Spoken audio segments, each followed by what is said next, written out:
Hi everyone, just before we get this next history hack out and going, just a quick reminder that there are lots of ways you can support the pod. Remember, just by liking, subscribing and sharing it with your friends, that is invaluable as it gets the word out and our witterings can go far and wide. But if you're able to support us financially, that would be incredible because it helps us keep doing what we're doing. In the description to this episode, there are links to Patreon where you can support the podcast regularly and Ko-Fi where you can tip us for an episode that you like.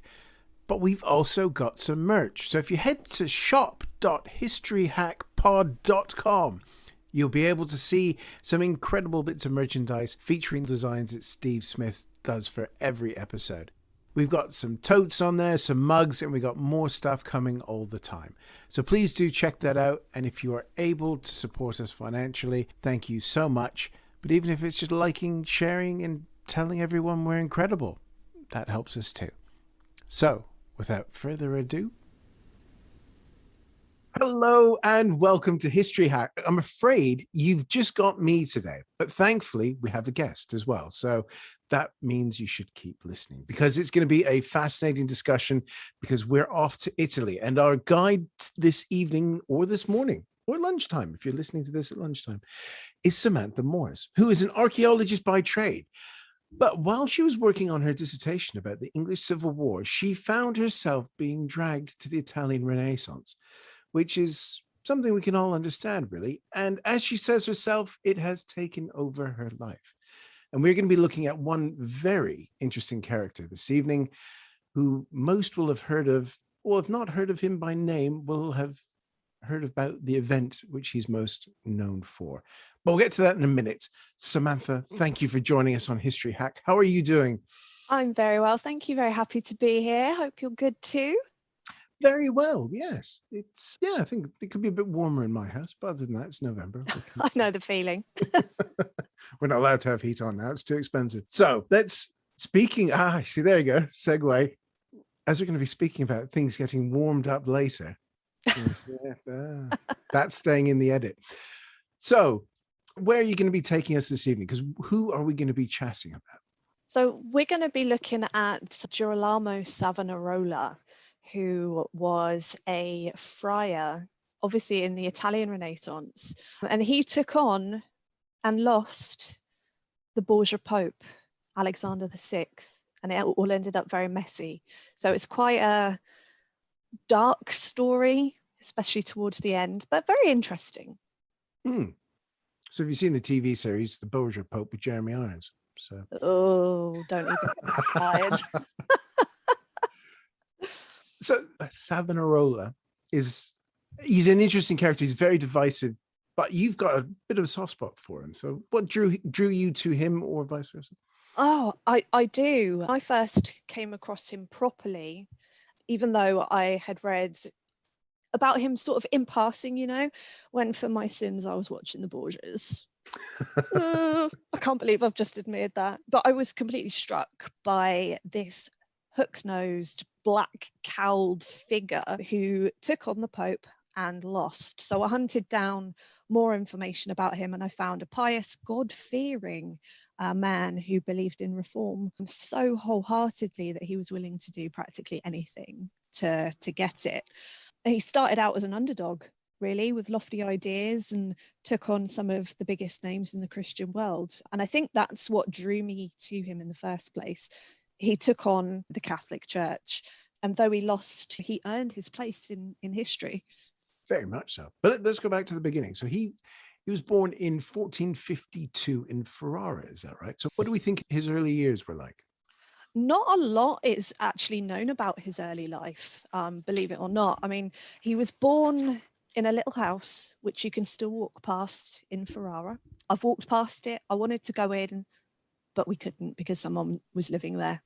Boo, I was not happy. And when he was born, Ferrara had already become a centre of, Renaissance learning, art and culture. Today, the street where he was born is actually known as the Via Savonarola. It was named that in the 19th century, I think it was. But before that, it was known as the Via Belvedere because it had links to the castle in the center of the city. And there are actually some really interesting areas along that road. It was one of the main thoroughfares in the city actually as well. So as you walk along, you can see the site where Ercole Strozzi was murdered. He was an alleged lover of Lucrezia Borgia. And you also have the monastery of Corpus Domini, which is the burial place of the ruling Este family of Ferrara, and also Lucrezia Borgia, who was an Este by marriage. But obviously, number 19, where he was born, is most of interest to us. And there's a cute little plaque above the door saying, oh, look, Savonarola was born here, yay,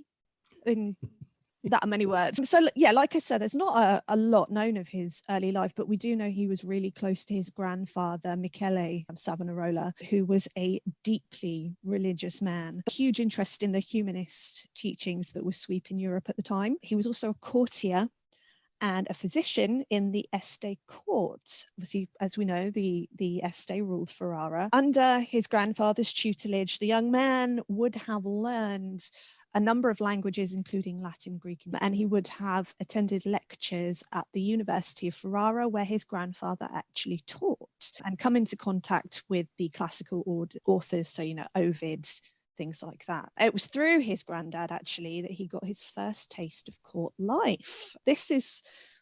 I like this little story because it really does, it builds him up for later. So he accompanied his granddad on his medical duties at the palace. But the moment Savonarola stepped foot into the glittering world of the ducal court, he was shocked by what he saw. He was immediately uncomfortable surrounded by such vice, and was so disgusted that he never stepped foot in those buildings again.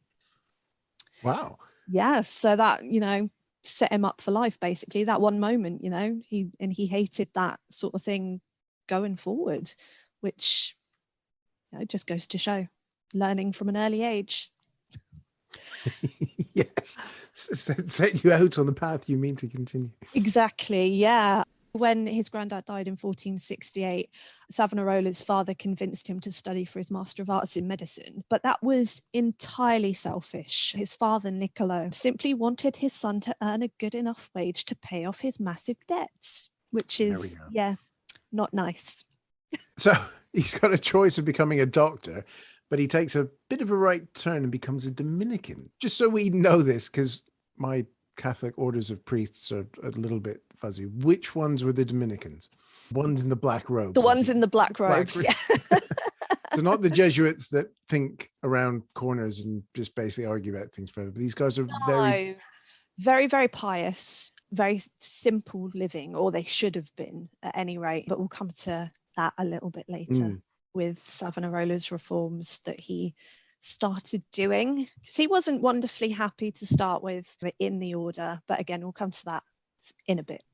So do we know why he chose the Dominicans, or did they choose him? Well, there's a few reasons why he decided to become a Dominican monk. To start with, he seemed happy, to follow in his grandfather's footsteps and to continue follow the humanist teachings. He even started to write poetry and played the lute. And then he fell in love. Her name was Laodomia, and she was an illegitimate daughter of the distinguished Strozzi family, who we mentioned just before, with Ercole, who was murdered later on. But when Savonarola made his intentions clear and asked for her hand in marriage, she scoffed and turned around to him and said that no Strozzi would ever stoop so low as to marry a Savonarola. Wow. He spat back that no Savonarola would stoop as low as to marry a bastard. So yeah. Then later on, Savonarola's brother stated that was the moment Savonarola decided to shun the world and all its vanities. Dejected and depressed, the young man developed a hatred of corruption within the church and how those in power squandered their wealth. He even wrote poems calling Rome the whore of Babylon. It was in 1474 that he decided to actually leave home and enter the church in an effort to overcome at least some of its corruption. He was visiting Faenza for May Day, and inside the church of San Agostino, he heard a friar telling him to go forth out of thy country and form thy kindred, and out of thy father's house and come into the land that I shall show thee. And that was it. Decision made right there and then.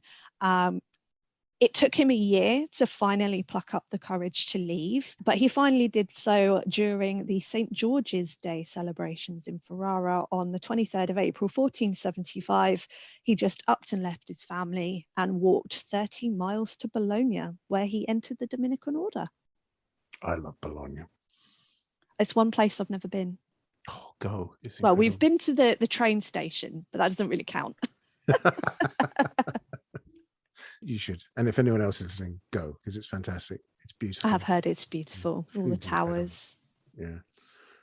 Yeah. We digress. So we're in Bologna. I'm happy. His beginnings as a preacher are rather humble. So it's I would suppose it was a pretty standard beginning within a priestly order. He's not going to sort of burst onto the scene.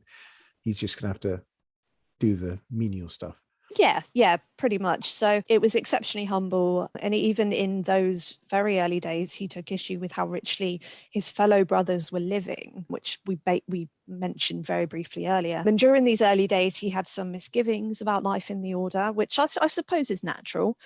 He wanted a simple life serving God and didn't particularly cherish the idea of continuing to grow and learn as those who had come before him had done.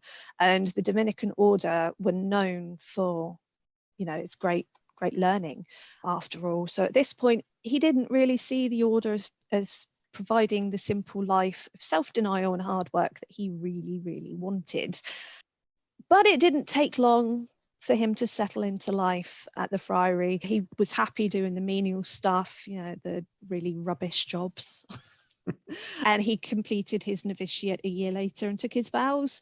And then he decided, actually, I'm going to continue on with my learning, and started to learn preaching, which is what the Dominicans did. They traveled around and preached. Very interesting way of doing it. Yeah. But that is a different podcast, because we shall stick to this one, because the next question I have here mentions probably one of the most famous names in history. So where did the Medici come into our story? Okay, so they've been in power in the city of Florence for a number of years at this point. They're originally from the Mugello region of Tuscany, and then they rose to become the top banking family as well. Really interesting story. Please do read up about it if you don't know about it. They also entered politics, and they rose to the top, becoming basically de facto rulers of the city of Florence. Now, the greatest of the Medici was named Lorenzo the Magnificent, and he had quite a big part to play in Shy and retiring, rather, yeah.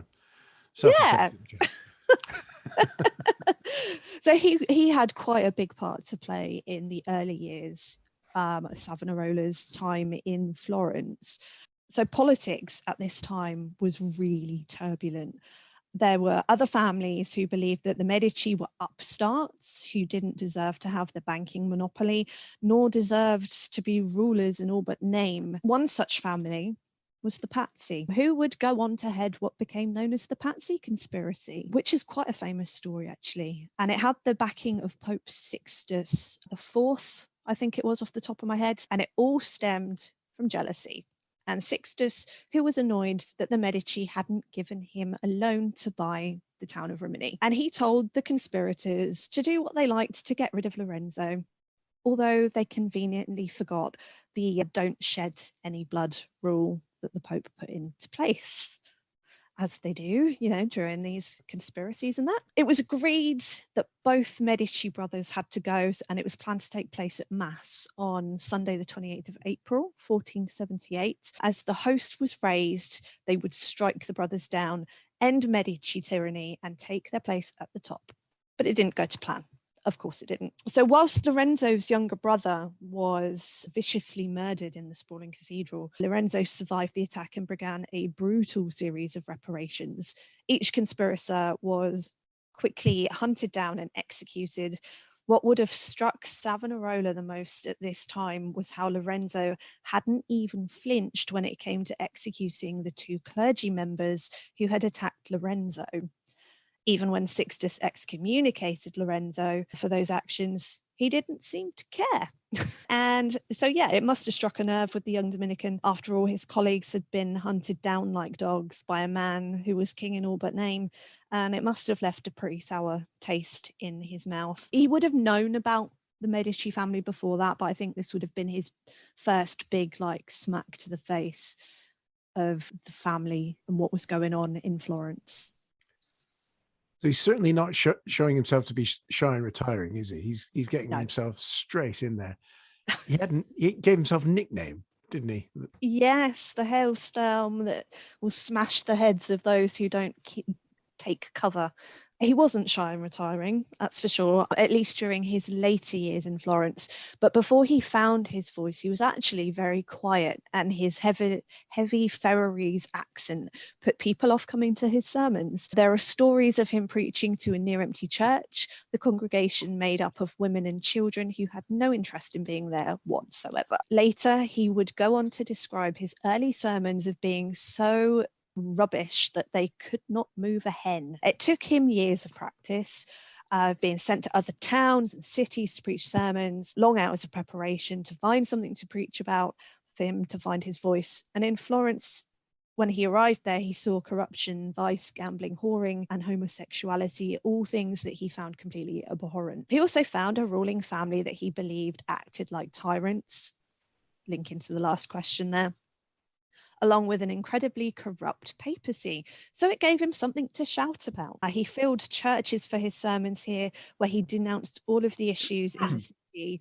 and spoke with such passion and eloquence that people were able to look behind the accent and, just see this guy who was shouting the truth, basically. There were those in Florence who already believed as he did, and his manner managed to turn people to his side who didn't believe as well. It filled him with the confidence that allowed him to call himself the Hailstorm, to state that a new Cyrus was coming to turn Florence into a city of God. The self-actualization certainly worked, and he took Florence by storm, for sure.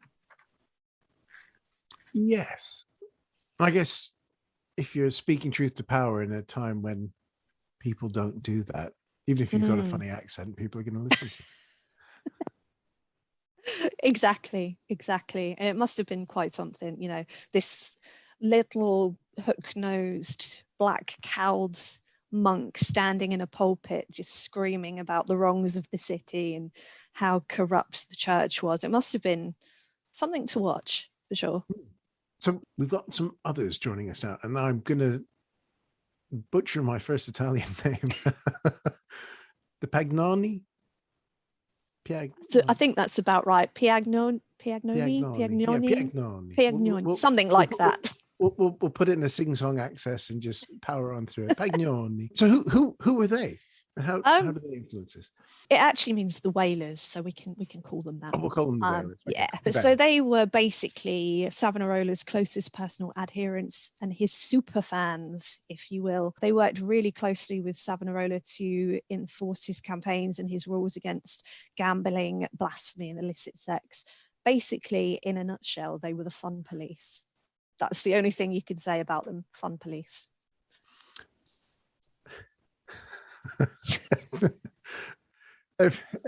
Every story's got one of those, hasn't it? So let's flip the coin here. Who do we have on the other side? So on the other side, we have the BG, not the BGs, the BG. So these guys, they were calling for the return of them, and their name actually means the Greys.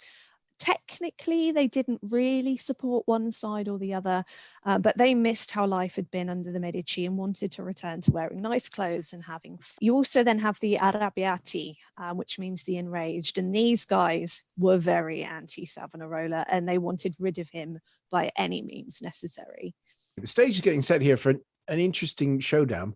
Lorenzo de' Medici dies on us, and that sort of creates a whole new sort of complication to things. But it's specifically bad for Girolamo's opponents and not for him, which gives him a little bit more wiggle room, doesn't it? Yeah, definitely. I mean, you have to remember that Lorenzo was king in all but name. He controlled the government, as members of his family had done for decades before him. And the moment he died, the floodgates opened and allowed supporters of Savonarola to take up positions of power in government. And this meant that laws could be changed. And so with Savonarola at the helm, a number of reforms took place that all but gave control back to the people of Florence. Under Savonarola, Medician political policies were gotten rid of. A grand council was set up to control the government. The calling of parlamenti, or ringing a bell and gathering citizens in the main square to vote, in inverted commas. And that vote was always done in favour of the Medici. So that was gotten rid of. Other reforms included getting rid of the 20 electors, a group of men who had the power to elect officials and block those they didn't like from holding office.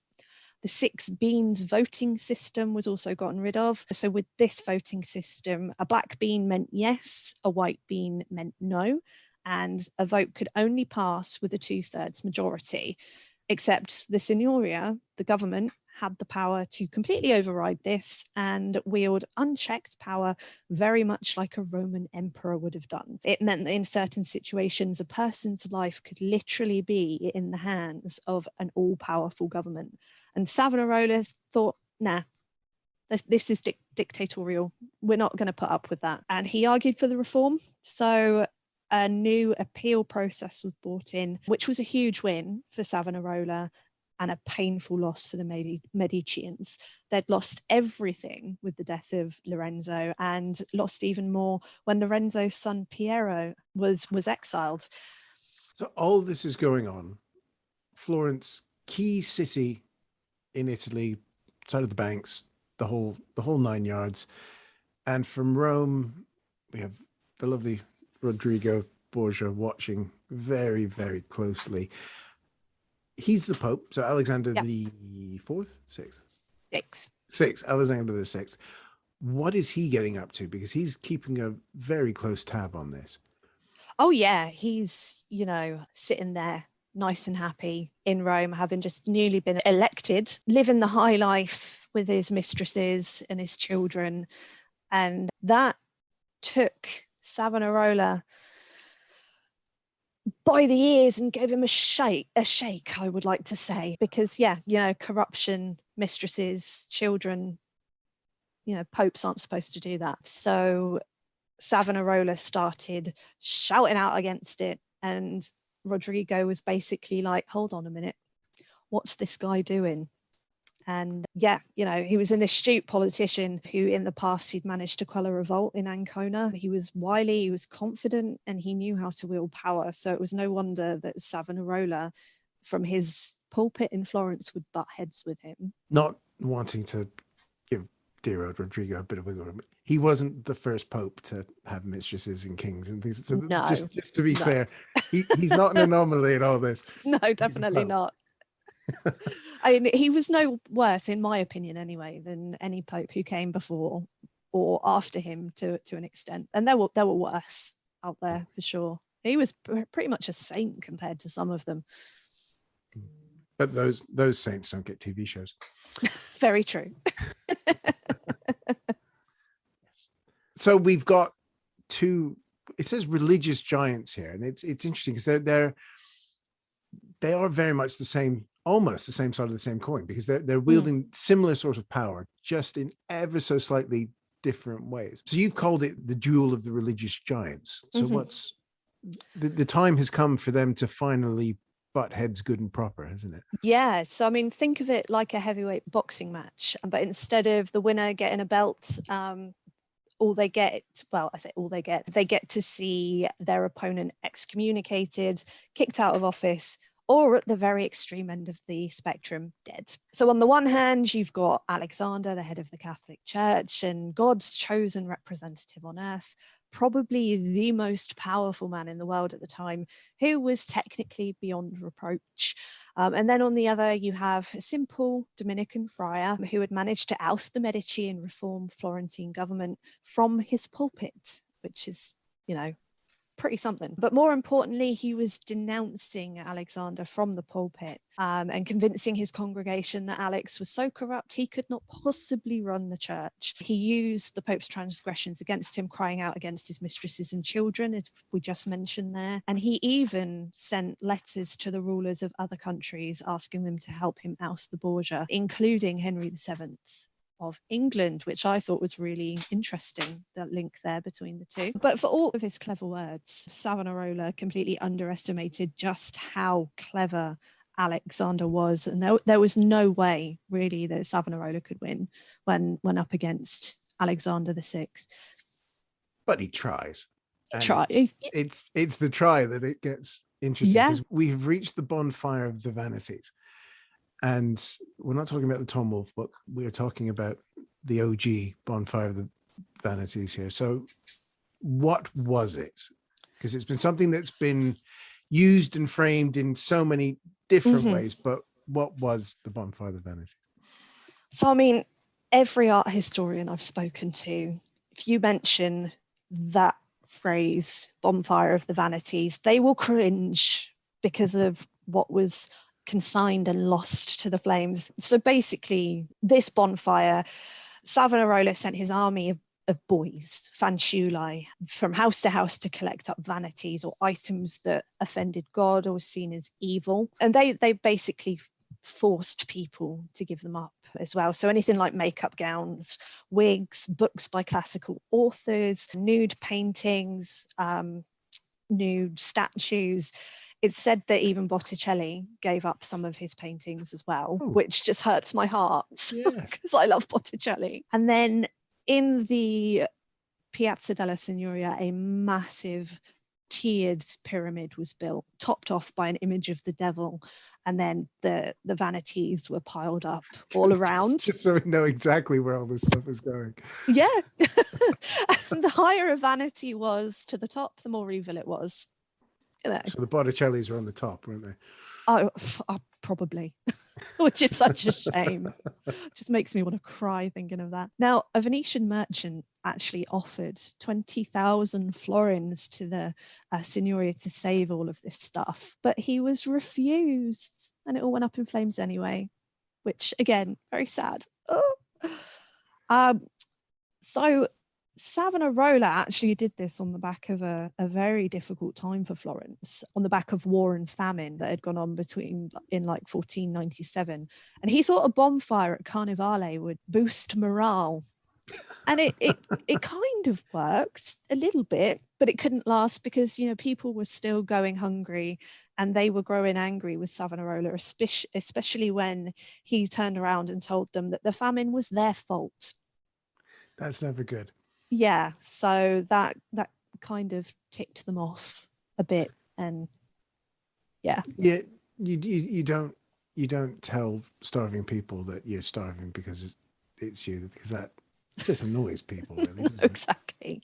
So any wonder that things started to go downhill from there? Jeez.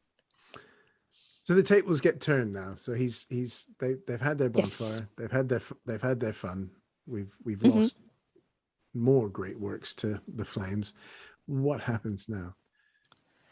So his star was waning, and his opponents, they started to try and block him from preaching. One protest before his Ascension Day sermon saw the corpse of a donkey nailed to the pulpit and excrement smeared all over the walls. Yep. The people of Florence, you know, they were growing tired, and the Pope was really losing his patience. There were even rumours that the Medici were trying to come back as well because, you know, Savonarola, they were bored of, you know, the fun police. Now, Alexander then formally excommunicated Savonarola, and the brief was read out on the 18th of June, 1497, in the city's biggest churches, so Santa Croce, places like that. Of course, guess what he did? He ignored it. And he carried on preaching anyway, which was a big mistake. Then Alexander offered him a way out. Go to Rome and seek forgiveness on his knees directly. And he refused. Big mistake number 2. Things got more worrying for Savonarola when Bernardo Denaro was elected as Gonfalonier of the Signoria, so basically the top guy in the government. Now, this This guy, Bernardo, was a Medician through and through. More letters and briefs were sent to Florence, ordering Savonarola to stop preaching. And the Signoria, despite having this new guy at the top, they didn't really know what to do with dear old Savonarola. His position might have been growing weaker, but he was still an integral part of the fabric of the city at the time. It was growing weaker by the minute, though, and literally the final act was about to begin. He was about to completely bugger up his chances of turning anything around, and it would all go horribly wrong. I'm tempted to say, if you want to find out what happens next, people should buy your book. Oh, they should. It's very good, if I do say so myself. Yeah, which is why we're here, because the next bit is one of those great fall from grace of someone who thought popular power was going to keep him safe, and popular power is nothing when you're up against the Pope. Yeah, exactly. I mean, it just all went horribly, horribly, horribly wrong. So next up sees the trial by fire, which is quite another famous incident in Savonarola's life. Previously, he'd been challenged to this ordeal or trial by fire by a monk called Francesco da Puglia, but it was all brushed under the rug until it sort of re-emerged later down the line. And Puglia, he reignites it. He's like, I want to go through this trial by fire with you. I'm going to prove you're a fraud, blah, blah, blah. And Savonarola initially ignores it until Domenico de Pescia, a supporter of Savonarola's and a fellow Dominican, says that he will take Savonarola's place so he doesn't have to go through the fire himself. But Puglia only wanted to face Savonarola and refused, saying that he had no issue with Pescia, only with Girolamo. But by this point, the Signoria had gotten involved because it was the perfect thing, they thought, to show him and bring him down. And we need to say, when we mean trial by fire, we don't mean a difficult trial. We literally mean a trial by fire. They're going to walk through fire. Yeah. So it was agreed that this trial by fire would go ahead because it was the perfect way to start getting rid of him. They knew that he couldn't prove himself to be oblivious to the flames, and with all these miracles and stuff, it was impossible. Now, a massive stage was built in the Palazzo della Signoria, lined with brushwood, which was covered in oil, and the passage was really quite thin and narrow, so that if you tried to pass each other, you're gonna get burnt either way. There's not going to be a winner from it. Now, the Franciscans, so the other side, they arrived first, followed by the Dominicans. Pescia wore a red cloak, the symbol of martyrdom, and Savonarola carried the host. But the Franciscans argued against this, saying that the cloak could be bewitched and the robes that he wore beneath them could be too. And the arguments, they got so bad that representatives from both sides, they were called into the palazzo and just to try and work out what was going to go on. But they were in there so long that a rainstorm just happened, put out the flames, and the crowd absolutely lost it. They'd been there for hours and hours. There were people crowded in the palazzo itself, on the roofs of the houses surrounding it. And the Dominicans, they ran back to San Marco, which was where they lived. And it's a very nice place. If you haven't been there, make sure you go. And they were besieged. People rushed at the place. They tried to burn down the gates, and it was just a big mess. But they fought back, completely forgetting that they were supposed to be peaceful. And one friar even fired an arquebus from the pulpit, which I thought was quite something when I read it. Go home, really. Exactly. They had apparently secret stashes of weapons hidden all around the place.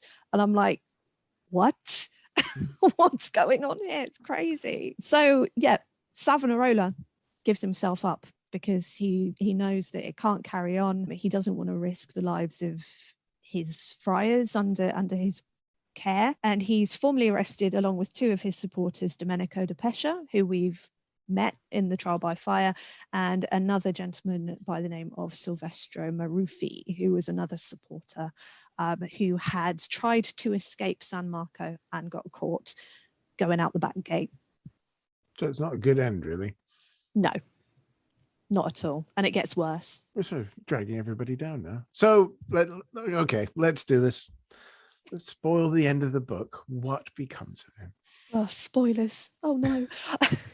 So when he is arrested, he's taken up to a tiny little cell. I don't know if anyone has seen pictures or been to the Palazzo Vecchio these days, as it's known, but it's got a tower right in the middle. And right at the top of there is a tiny little cell known as the Albergatino, or Little Inn. And it had held other famous inmates previously, including Cosimo de' Medici, Lorenzo's father. And it is literally tiny. You can go in it these days and just sit there, look out the window, and you've barely got room to swing a cat, let alone do anything, you know. But sitting in there was quite something, I must admit. Just sitting in there, having a quiet few minutes, like, damn, this is where he spent the last few days of his life. Oh, tears, crying. Because I'm such a nerd. Then he's taken to the Bargello, which is like the main prison area. First of all, he's questioned and threatened with the torture, but the threats didn't work. So they tortured him by the strappado. So they strapped his hands behind his back and then hoisted him in the air and then dropped him. Ow. The Signoria, they should have waited for permission to come from Rome before they even started the torture, but they didn't. So there was technically no legal standing at that point for what they were doing, but they didn't care. They just did it anyway. They wanted a confession out of the guy, and they kept going. Now, the guys questioning him, they weren't happy with what he was telling them. They wanted him to admit that he was a fraud, and he didn't, because obviously, you know, he thought that he wasn't. He believed wholeheartedly in the message he was spreading, that he had the word of God and all that jazz. So eventually a delegation was called in from Rome, which included a gentleman, a cardinal by the name of Francesco Remolino, who was a friend of Cesare Borgia, Alexander VI's son. And he was told to work with Francesco de Ser Barone, or he was also known as Caccione, or Caccione, I think that's how you pronounce it, to extract a confession. And the strappado kept being used over and over and over again because it was just so painful but it wouldn't kill him. So it would just force him into, you know, telling these guys what they wanted to hear. So yeah, he said what they wanted to hear, and he signed a confession, and the others were tortured as well at the same time, again with the strappado, and they were all found guilty. On the 22nd of May 1498, they were condemned as heretics and schismatics. And that very evening, the scaffold was built again in the palazzo in front of the Palazzo della Signoria. And from where Savonarola was kept in his cell, he probably would have been able to hear it being built, because obviously it was, you know, just down below him. Kind of Anne Boleyn vibes there, because just going off the subject a bit, because she apparently could see hers being built as well, but that's another story. So he spent his last evening with a member of the Compagnia de' Neri. They were a brotherhood whose job it was to look after the condemned in their final hours. And that night he slept with his head in the lap of the guy who was there looking after him. And on the morning of the execution, he was allowed to give one last mass. Now, the execution took place that next morning. So he was given one last mass to the other two, said their goodbyes, and then they were led out to the scaffold, where all three were degraded. They were put in front of three different sort of like teams of people from the church. The word escapes me for now. They stripped them of their place in the church. They cut a bit out of their tonsure to mark that they were no longer friars, and they were also stripped of their robes. And because by doing that, it meant that they could be executed like common criminals in Florence instead of being hoisted off to Rome and dealt with there. And then they were executed. First up went Maruffi, and he was made to suffer intentionally by the executioner. The noose was too short, and he was allowed to hang there and choke to death, which is just horrible. Next up, Domenico de Pescia went up there, but he was quite happy. Up he went, jumped off practically, all of his own accord. And then it was Savonarola's turn. He went silently, but as he was hanged, the executioner jerked his body around just to, show that this guy wasn't special. He was dead now. And then a fire was lit by a member of the crowd. Someone burst through and grabbed the torch and shouted, "Now I can burn the man who wanted to burn me," which points to this member of the public being a homosexual, because Savonarola brought in, well, it had been a rule, a law anyway, but he made it more of one, if that makes sense. And he wanted to, burn people who were guilty of homosexuality. So perfect for this guy to get his revenge. I can burn the man who wanted to burn me. That's quite something. Now, when the flames were lit, obviously there's updrafts and all that. He was hanging there, burning away, and the flames caught his arm and lifted it up, and it looked like he was preaching and blessing the crowd from where he was hanging and burning, which caused a little bit of panic, as you can imagine, thinking, oh God, it's a final miracle. Maybe we were wrong. But it was too late. It was done and dusted now, and the Signoria, they didn't want any relics of these guys, Savonarola and his supporters, to be retrieved from the flames. So the bodies were dropped into the inferno and left to burn, and then the ashes, as soon as it had all cooled down, they were dumped into the River Arno. It's a way to go, isn't it? Yeah, not a nice way to go at all. Yeah, a lot of our podcasts ends with medieval or early modern hangings, burnings, and things like that. It never gets easier to listen to. No, but I hated writing about it. No, yeah, we were talking about Joan of Arc recently, and that's just as bad. The idea of being burnt. Let's move on. Yeah, let's talk. Read the book. There's more burning and hanging in the book. So, what is Girolamo's legacy, do you think? We're talking about him now. He pops up in TV shows. He's mentioned. Yeah. He's in The Prince. He stamped his mark that is endured. So, what do you think that legacy is?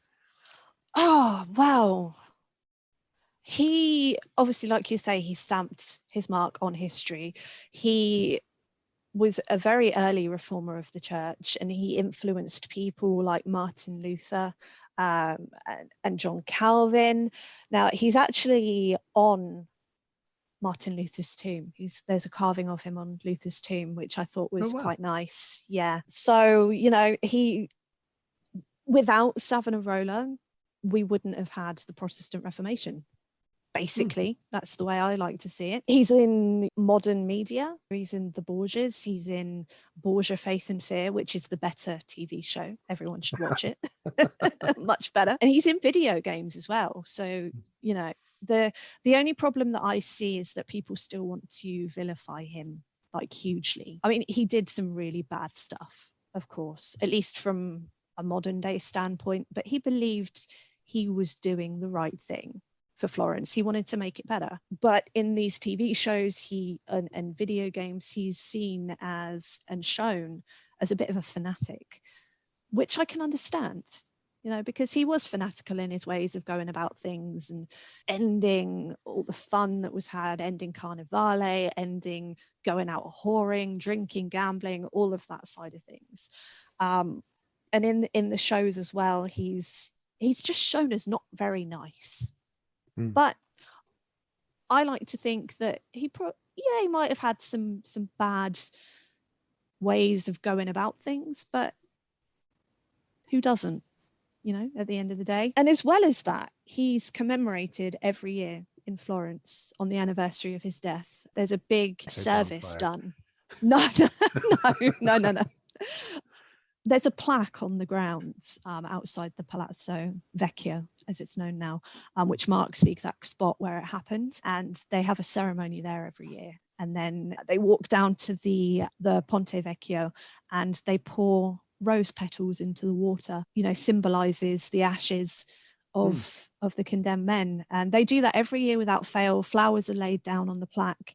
And he's not seen in Florence, really, I don't think, as a bad guy. Yeah, he did bad things, but he's part of their history, and they like to show that and teach people about what he did, what was wrong about it, whether he was right or not, all that side of it. And he's also in Ferrara, he's pretty much hero worshipped, I want to say, because he was born there. Mm-hmm. He's got his own statue in the courtyard in front of the castle, which is something else to behold. It's absolutely amazing. He's got restaurants there named after him. They want to remember this guy who became so famous and dealt with the biggest names in Christendom. And they do it marvelously. They really do. I've just Googled that statue in Ferrara. That is quite something, isn't it? It is, isn't it? Yeah. It's all hands and point. Oh, yeah. It's awesome. I remember we sat in a restaurant literally right by there. It was called the Savonarola or something like that. And you could see him out the corner of your eye, just there with his arms raised, and on the glasses they had little Savonarolas, and it was adorable. So the guy who was kind of against fun is now facilitating fun. Yeah. It's funny how history works, isn't it? Sam, this has been utterly fascinating. Thank you so much for spending the time with us. Let's give the book a plug. What's it called? It is called The Pope's Greatest Adversary, Girolamo Savonarola, and it's published by Pen and Sword Books. And we have it on our very own bookshop. And if you want a copy, the link in our description will take you directly to it. So there we go. It all ties up nicely. Fab. Yeah, buy it, enjoy it. I had fun writing it. It sounds like you did, because that's been really good fun. I suppose you should ask, did you ever get back to the English Civil War? Not really. No. Which is a shame, because I do love it, but that's a different story for a different day, and that goes into battlefield archaeology and all that jazz, but I've probably forgotten most of it by now. Well, thank you for not forgetting what we've spoken about tonight, and Girolamo, because that was wonderful. And if you've only seen him in Assassin's Creed 2, the added on bits at the end, buy the book, because there's a lot more to it than that, and of course a lot more to it than we've spoken about now. So Sam, thank you so much. You're more than welcome.